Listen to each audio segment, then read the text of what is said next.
Uyimizni eski holatini ham tashlayman.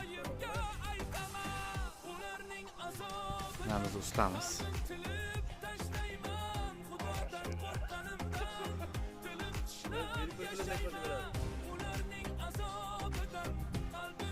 Uyimizni qishini ham lakladik, so'qillarni ham lakladik.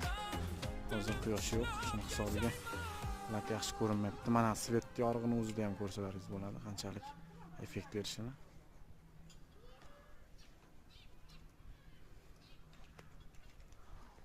Yoqqan bo'lsa, like, podpiska qo'yaminsizlar. Bitta baho berasizlar.